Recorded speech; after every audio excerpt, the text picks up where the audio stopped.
His people are dying in their hundreds from cholera, but Robert Mugabe is still defiant and still in denial. Attending the funeral of a political ally, he claimed the crisis was over.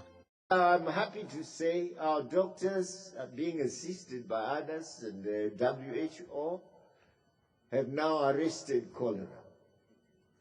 So now that there is no cholera, there is no cause for war.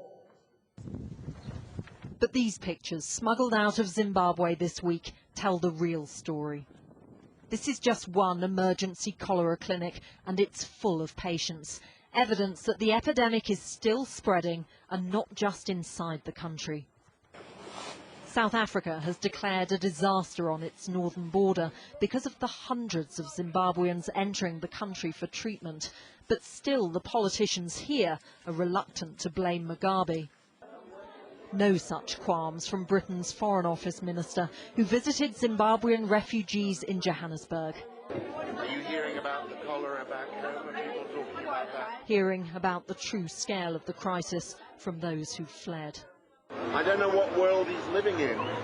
It's amazing that a man in his own country, confronted by 700 cholera deaths, 16,000 cases, and by a WHO estimate likely to go up to 60,000 cases, with a rate of fatality which is 10 times the average for a cholera outbreak, because of the weak treatment that his government is, or weeks of health service support that his government is able to provide, that confronted with that failure of his government, the best he can claim is, what cholera?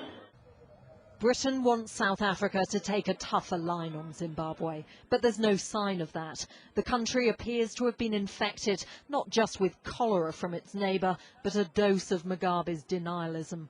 Zimbabwe's collapse is now threatening the region, but still the leaders here refuse to join the calls for him to go. Emma Hurd, Sky News, Johannesburg.